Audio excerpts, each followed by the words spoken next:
అదే RTV app వార్తల్ని క్షణాల్లో చదివే అవకాశం ఉంటుంది. ఒక న్యూస్ పేపర్, ఒక టెలివిజన్ ఛానల్ మీ చేతుల్లో ఎప్పుడూ ఉంటాయి. ప్రపంచ దేశాల్లో కల అగ్రగామి దేశం అమెరికా. అమెరికాకి ఒక భారత సంతతికి సంబంధించిన ఒక మహిళ అధ్యక్షురాలు కాబోతుందా అంటే కొన్ని సిచ్యువేషన్స్ దీనికి అనుగుణంగానే కనబడుతున్నాయి. ఎస్, డెఫినెట్గా అటువంటి సిచ్యువేషన్ రాబోతోంది. ఆ యొక్క కళ నిజం కాబోతోంది అనే ఒక కొన్ని సంకేతాలు కనబడుతున్నాయి. కమలా హ్యారిస్ 2020లో అమెరికాకు సంబంధించినటువంటి ఎన్నికల నేపథ్యంలో జో బైడెన్ అధ్యక్షుడిగా ఎన్నికైన తర్వాత కమలా హ్యారిస్ వైస్ ప్రెసిడెంట్గా వ్యవహరించారు. సుమారుగా ఇప్పటికీ 3.5 ఏళ్ళు కావస్తోంది. ఈ నేపథ్యంలో కమలా హ్యారిస్ అక్కడ వైస్ ప్రెసిడెంట్ కొనసాగుతూనే ఉన్నారు. అయితే కమలా హ్యారిస్ ఇప్పటికే జో బైడెన్ బై చెప్పడం మనం చూసాం.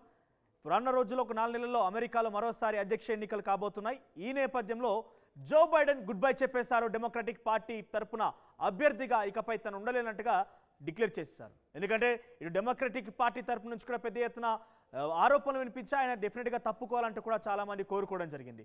అనుకున్నట్టుగానే ఆయన అందరి డిమాండ్స్ మేరకి ఆయన నేను ఇక ఉండలేని అధ్యక్ష పదవి ఎన్నికలను పోటీ చేయాలంటూ కూడా డిక్లేర్ చేశారు. కానీ ఇక్కడ జో బైడెన్ కమలా హ్యారిస్కి మద్దతుగా నిలుస్తున్నట్టుగా చాలా క్లియర్గా ఆయన పోస్ట్ చేయడం జరిగింది. అయితే డెమోక్రటిక్ పార్టీ అభ్యర్థిగా కమలా హ్యారిస్ పూర్తిగా జో బైడెన్కి సంబంధించినటువంటి మద్దతును ఆవిడ ఇప్పటికే సంపాదించడం జరిగింది. మరోవైపున డెమోక్రటిక్ రానున్న రోజుల్లో ఒక కన్వెన్షన్ జరగబోతోంది, పెద్ద ఎత్తున మీటింగ్ జరగబోతోంది. ఈ మీటింగ్లో ఎవరి పేరైతే ప్రతిపాదిస్తారో వారే డెమోక్రటిక్ పార్టీ తరఫున అభ్యర్థిగా ఉండే అవకాశం ఉంది. సో ఈ నేపథ్యంలో ఒకసారి మనం కనుక పాస్ట్లోకి వెళ్తే జో బైడెన్ ఎప్పుడైతే డెమోక్రటిక్ పార్టీ తరఫున అభ్యర్థిగా ఉండాలన్నట్టుగా ఆయన నిశ్చయించుకున్నాడో ఆ సందర్భంలో 4,000 మంది డెమోక్రటిక్ స్పెషల్ డెలిగేట్స్తోని డెమోక్రటిక్ పార్టీ స్పెషల్ డెలిగేట్స్తోని మీటింగ్ ఏర్పాటు చేశారు. ఆ మీటింగ్లో జో బైడెన్కి 3,900 మంది మద్దతునిచ్చారు. అంటే దాదాపుగా వన్ సైడెడ్గానే జో బైడెన్ని ఎన్నుకోవడం జరిగింది. అప్పుడు జో బైడెన్ డెమోక్రటిక్ పార్టీ తరఫున అభ్యర్థిగా బరిన నిల్చున్నారు. ట్రంప్కి వ్యతిరేకంగా ఆయన ఎన్నికలు నిల్చొని అక్కడ అధ్యక్షుడిగా ఎన్నికయ్యారు. సో ఈ నేపథ్యంలో కూడా సేమ్ సిచ్యువేషన్ రిపీట్ కాబోతోంది. ఇక్కడ కమలా హ్యారిస్కి జో బైడెన్ మద్దతును ఉన్నప్పటికీ మిగిలినటువంటి డెమోక్రటిక్ పార్టీలో ఉన్నటువంటి అభ్యర్థులు కూడా చాలామంది మేము అభ్యర్థి అనే తరహాలో వాళ్ళు పోటీ పడుతున్నారు. సుమారుగా ఒక 4 మధ్య తీవ్ర పోటీ అయితే ఉంది. కానీ మనం స్పెషల్గా ఎందుకు కమలా హ్యారిస్ గురించి మాట్లాడుకుంటామంటే కమలా హ్యారిస్ ఆవిడ గత ఎన్నికల్లో గెలుపొంది వైస్ ప్రెసిడెంట్గా వ్యవహరించారు కాబట్టి. అయితే మరి కమలా హ్యారిస్కి పోటీ ఎవరిస్తున్నారు ప్రధానంగా అంటే మరొక మహిళ ఉన్నది. ఆవిడే బరాక్ ఒబామా సతీమణి మిచెల్ ఒబామా. సో మొత్తం మీద ఈ ఇద్దరి మధ్య ప్రధానంగా పోటీ ఉండబోతోంది. ఈసారి ట్రంప్ని ఎదుర్కోబోయేది ఈ ఇద్దరు మహిళల్లో ఎవరో ఒకరు మాత్రమే. ప్రధానంగా కమలా హ్యారిస్ వైపే పెద్ద ఎత్తున మొగ్గు చూపుతున్నప్పటికీ ఒకసారి ఈ ఇద్దరు మహిళల యొక్క బలహీనతలు చూద్దాం. రానున్న రోజుల్లోనే వచ్చే నెలలోనే ఇద్దరి మధ్య డెమోక్రటిక్ పార్టీ డెలిగేట్స్ ఎవరికి మద్దతు ఉండబోతున్నారన్న ఒక ఉత్కంఠ అయితే ఉంది. అయితే వారిద్దరి మధ్య బలహీనతలు చూసే ప్రయత్నం చేద్దాం. ముందుగా కమలా హ్యారిస్ మిచెల్ ఒబామాకు సంబంధించినటువంటి వారి బలహీనతలు చూస్తే కనుక మొదటి పాయింట్ ఇక్కడ మీరు చూడొచ్చు. 3.5 ఏళ్ళుగా వైస్ ప్రెసిడెంట్గా వ్యవహరించింది కమలా హ్యారిస్. తనకున్నటువంటి ప్రధాన అర్హత ఇదే, చాలా కీలకంగా వ్యవహరించింది. సో డెఫినెట్గా జో బైడెన్ కూడా నిన్న తన పోస్ట్లో మెన్షన్ చేసిన ఒక అంశం ఏంటంటే చాలా కీలకంగా చెప్పారు ఆయన, ఈ పదవిలో నేను చేపడుతున్నటువంటి ప్రతి నిర్ణయంలో కూడా కమలా హ్యారిస్ చాలా సంపూర్ణమైన మద్దతు ఇచ్చింది. తన యొక్క పని పట్ల పూర్తి విశ్వాసాన్ని నేను కలిగి ఉన్నాను. డెఫినెట్గా తన మద్దతుని తన యొక్క పనిని నేను చాలా వరకు సంతృప్తిగా ఉన్నానంటూ కూడా జో బైడెన్ తన పోస్ట్లో మెన్షన్ చేశారు. సో తనకు ప్రధాన అర్హత 3.5 ఏళ్ళుగా ఆవిడ ఒక వైస్ ప్రెసిడెంట్గా అగ్రగామి దేశానికి వైస్ ప్రెసిడెంట్గా వ్యవహరించడం తన ప్రధానమైనటువంటి ఒక అర్హతగా ఉంది. ఇక మిచెల్ ఒబామాకు చూస్తే కనుక వరుసగా 10 ఏళ్ళు ప్రథమ మహిళ. ఇక్కడ మీకు ఆశ్చర్యం కావచ్చు, ప్రథమ మహిళ ఏంటనేది. అక్కడ బరాక్ ఒబామా ఆయన ప్రెసిడెంట్గా వ్యవహరించినప్పుడు డెఫినెట్గా తన భార్యగా మిచెల్ ఒబామా కూడా ప్రథమ మహిళగానే సంబోధించబడుతుంది. కాబట్టి డెఫినెట్గా తనకు ఒక అర్హత కూడా ఇది చెప్పబడుతుంది. ఇక నెక్స్ట్ పాయింట్ చూస్తే కనుక అది కూడా చాలా కీలకమని చెప్పొచ్చు. మొదటి పాయింట్గా వైస్ ప్రెసిడెంట్గా కమలా హ్యారిస్ ఉండడం, తర్వాత బరాక్ ఒబామా భార్యగా మిచెల్ ఒబామా, ఇద్దరికీ ప్రధాన అర్హతలు ఇవే. ఇక రెండో పాయింట్ చూస్తే కనుక వైస్ ప్రెసిడెంట్గా ఆయన తొలి మహిళగా గుర్తింపు ఉన్నది. అమెరికాలో అధ్యక్ష ఎన్నికలు జరిగినప్పటి నుంచి ఇప్పటి వరకు కూడా ఎవరు కూడా మహిళా వైస్ ప్రెసిడెంట్ కాలేదు. అయితే మొట్టమొదటి మహిళా వైస్ ప్రెసిడెంట్గా కమలా హ్యారిస్కి ఒక ప్రత్యేక గుర్తింపు కూడా ఉన్నది. అది కూడా తనకి పాజిటివ్గా అవకాశం ఉన్నది. ఇక మిచెల్ ఒబామా విషయానికి వస్తే కనుక భర్త బరాక్ ఒబామా ప్రధాన బలం, తన బలహీనత బలగం అన్నీ కూడా ఒకరే, అదే బరాక్ ఒబామా. అంటే అందరు కూడా దాదాపుగా తెలుసు. ప్రపంచ దేశాలు ఉన్నటువంటి ప్రతి ఒక్కరికి దాదాపుగా తెలుసు. ఎందుకంటే అంతటి కీర్తి ప్రతిష్టలు పొందారు ఆయన. సో ఆయన భార్యగా తనకున్నటువంటి ప్రధాన అర్హతతో పాటుగా ఆయనే తన బలం కూడా. ఇటు కమలా హ్యారిస్కి తను వైస్ ప్రెసిడెంట్గా వ్యవహరించిన, మరోవైపు తనకున్నటువంటి తొలి మహిళ అనే తొలి మహిళ వైస్ ప్రెసిడెంట్గా ఉన్నటువంటి ఒక విషయం కూడా కొంత బలంగా మారితే, ఇటు మిచెల్ ఒబామాకు మాత్రం తన భర్తే ఒక బలంగా మారడం జరిగింది. ఇక మూడో పాయింట్ చూస్తే కనుక మూడో పాయింట్, భారత్ జమైకా వారసత్వ మూలాలు ఉన్నాయి. సో ఇక్కడ మనం మొదటి నుంచి కూడా వైస్ ప్రెసిడెంట్గా కమలా హ్యారిస్ని ఎన్నుకున్నప్పటి నుంచి కూడా భారత సంతతి మహిళ అని చెప్పి భారతదేశం కూడా కొంత గర్వపడ్డది. సో ఇదే సిచ్యువేషన్ మనం చూస్తే కనుక తన బ్యాక్గ్రౌండ్ చూస్తే ఏంటంటే భారత జమైకా వారసత్వ మూలాలు ఉన్నాయి. ఇక మిచెల్ ఒబామా విషయానికి వస్తే మిచెలీకే ఆఫ్రో అమెరికన్ల ఓటు ఎక్కువగా ఉండే అవకాశం ఉంది. సో ఆఫ్రికా నుంచి అటు వెళ్ళి అమెరికాలో సెటిల్ అయినటువంటి ఆఫ్రో అమెరికన్ ఓట్ బ్యాంక్ కూడా చాలా పాజిటివ్గా అవకాశం ఉంది. ఇటు కొంత డెఫినెట్గా భారత్ సంబంధించినటువంటి ఓటర్లు కనుక అక్కడ ఉంటే డెఫినెట్గా కమలా హ్యారిస్ వైపు ఉండే అవకాశం, ఎందుకంటే భారత సంతతి మహిళ కాబట్టి డెఫినెట్గా తనకి మద్దతు ఉండబో అవకాశం ఉంది. ఇక జమైకాకు సంబంధించి భారత జమైకా మూలాలు ఉన్నాయి కాబట్టి తనకు డెఫినెట్గా ఆ వర్గాలకు సంబంధించి ఆ ప్రజల మద్దతు ఉండే అవకాశం ఉంటుంది. ఇక ఫోర్త్ పాయింట్ విషయానికి వస్తే కనుక కమలా హ్యారిస్కు బైడెన్ మద్దతు ఉన్నది. ఇక మాజీ స్పీకర్ నాన్సీ పెలోసి మద్దతు మిచెల్ ఒబామాకు ఉంది. సో ఇక్కడ జో బైడెన్ ఆయన ప్రెసిడెంట్ ఇంకా కూడా అధ్యక్ష పదవి కొనసాగిస్తుంది. మరొక 4 నెలల సమయం కూడా ఉంది. అయితే ఇంకా ఆయన పదవిలో ఉన్నారు కాబట్టి తన సంపూర్ణ మద్దతు కమలా హ్యారిస్కి ఇస్తున్నట్టుగా ఇప్పటికే జో బైడెన్ ప్రకటించేశారు. అయితే మాజీ స్పీకర్ నాన్సీ పెలోసి మద్దతు మిచెల్ ఒబామాకు ఉందట. రైట్, ఇక ఫిఫ్త్ పాయింట్ విషయానికి వస్తే కనుక మహిళా ఓటర్లలో సానుకూలత.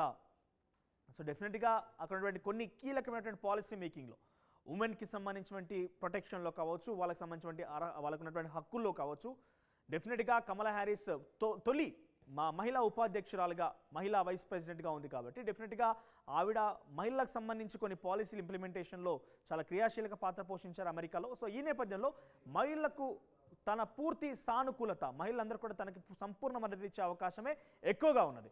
ఇక మిచెల్ ఒబామా విషయానికి వస్తే మైనార్టీలు, ఫిఫ్త్ పాయింట్లో మిచెల్ ఒబామా విషయానికి వస్తే కనుక మైనార్టీలు, యువత, మహిళల మద్దతు ఎక్కువగా ఉంది. సో మిచెల్ ఒబామా కూడా మైనార్టీల మద్దతు చాలా మెండుగా ఉన్నట్టు కనబడుతోంది.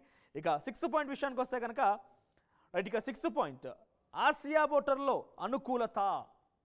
ఏషియన్ కంట్రీస్ సంబంధించిన అందరూ కూడా దాదాపుగా కమలా హ్యారిస్ వైపే ఉండే రకంగా ఉంటుందట అక్కడ సిచ్యువేషన్, ఆ రకంగానే ఉందంట. ఇక సిక్స్త్ పాయింట్ మిచెల్ ఒబామాకు సంబంధించి చూస్తే కనుక అధికారంలో ఉన్న 10 ఏళ్లలో విశేష జనాదరణ. ఇక్కడ మీరు గమనిస్తే కనుక మిచెల్ ఒబామాకి అంత నేరుగా తనకు వ్యక్తిగతంగా అంత ఆదరాభిమానాలు ఉన్నా లేకపోయినా బారాక్ ఒబామాకి మాత్రం చాలా గొప్ప కీర్తి ప్రతిష్టలు పొందారని చెప్పొచ్చు. అమెరికా అధ్యక్షుడిగా ఆయన వ్యవహరించినప్పుడు రోజు కూడా ప్రజాదరణ కూడా చాలా పెద్ద ఎత్తున బారాక్ ఒబామాకు ఉంది. అది కాస్త మిచెల్ ఒబామాకి డైవర్ట్ అయ్యే అవకాశం ఉంటుందా? సో డెఫినెట్గా ఆ సిచ్యువేషన్ ఉండే అవకాశం ఉంటుందా అనేది కొంత అవకాశం కనబడుతుంది. ఇక సెవెంత్ పాయింట్ విషయానికి వస్తే కనుక సీనియర్ డెమోక్రాట్స్ నుంచి గట్టి పోటీ.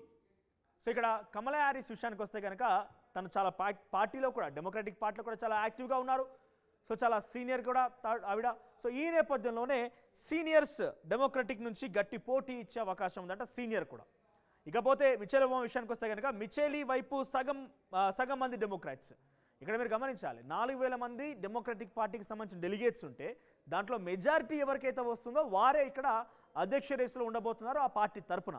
సో ఫస్ట్గా మనం అధ్యక్ష బరిలో ఉండాలంటే పార్టీలో ఫస్ట్ వాళ్ళు మద్దతు సమకూర్చుకోవాలి. ఇక్కడ మీరు చూస్తే సీనియర్ల సపోర్టు కొంత డెమోక్రటిక్ పార్టీ నుంచి జో బైడెన్ మద్దతు, ప్రెసిడెంట్ అధ్యక్షుడి మద్దతు ఉంది కాబట్టి కొంత కమలా హ్యారిస్కి పాజిటివ్ అవకాశంగా ఉంది. ఇక మిచెల్ ఒబామా విషయానికి వస్తే సగానికి పైగా అందరూ కూడా డెమోక్రటిక్ పార్టీ సంబంధించిన వ్యక్తులందరూ కూడా మిచెల్ వైపు ఉన్నట్టుగా వాళ్ళు భావిస్తున్నారు. ఇక 8th పాయింట్ విషయానికి వస్తే కనుక ఇటీవలి సర్వేలో పెరిగిన పాపులారిటీ. కమలా హ్యారిస్కి అమెరికాలోనే కాదు ఎక్కడ చూసినా కూడా ఇప్పుడు పేరు ఫెమిలియర్గా ఉంది. ఎందుకంటే ఒక అగ్రగామి దేశానికి వైస్ ప్రెసిడెంట్గా ఉన్నారు, దట్టు భారత సంతతి మహిళగా భారతదేశం మొత్తం కూడా గర్వపడింది. సో ఈ నేపథ్యంలో పాపులారిటీ కూడా ఆ రకంగా ఉంది. అమెరికాలో విషయానికి వస్తే కనుక అమెరికాలో చాలా ఫెమిలియర్ అండ్ పాపులర్ పొలిటీషియన్గా కమలా హ్యారిస్ పేరుందారు. సో పాపులారిటీ ఎక్కువగా ఉందంట, దానికి కూడా పాజిటివ్గా కమలా హ్యారిస్ వైపు మనం చూడొచ్చు. ఇక మిచెల్ ఒబామా విషయానికి వస్తే కనుక గత సర్వేల్లో అత్యధికంగా 20% ఓట్లు. సో గత సర్వేలో చూస్తే కనుక ఇద్దరి మధ్యలో 20% ఓట్లు అధికంగా మిచెల్ ఒబామా ఉందట. దీనికి కారణం డెఫినెట్గా బారాక్ ఒబామానే. సో బారాక్ ఒబామాకు ఉన్నటువంటి ఆ గౌరవం, ఆ ప్రతిష్ట మొత్తం కూడా మిచెల్ వైపు వెళ్తున్నట్టుగా మనకు ఈ సర్వేలకు సంబంధించిన అంశాలు మనకు వెల్లడవుతున్నాయి. ఇక 9వ పాయింట్ విషయానికి వస్తాయి. ఇక గత వారం డిబేట్ తర్వాత హ్యారిస్కు పెరిగిన మద్దతు.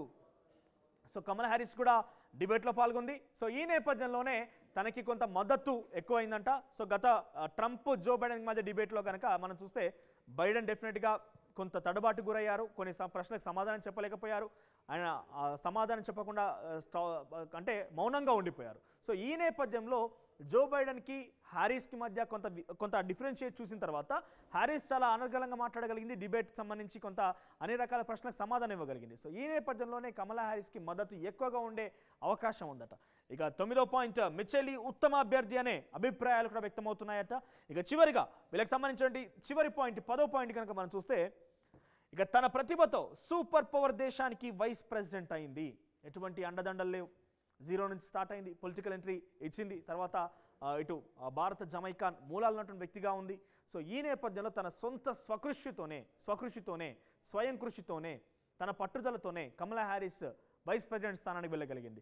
ఇక మిచెల్ ఒబామా విషయానికి వస్తే ఇప్పటివరకు ఏ పదవి ఎన్నిక కాలేదు, ప్రత్యక్ష ఎన్నికల్లోకి రాలేదు, ఏ పదవికి కూడా ఎన్నిక కాలేదు. ఇవి ప్రధానంగా ఈ కమలా హ్యారిస్ తర్వాత మిచెల్ ఒబామాకు మధ్య ఉన్నటువంటి బలాలు బలహీనతలు పలుకున్నటువంటి అంశాలు.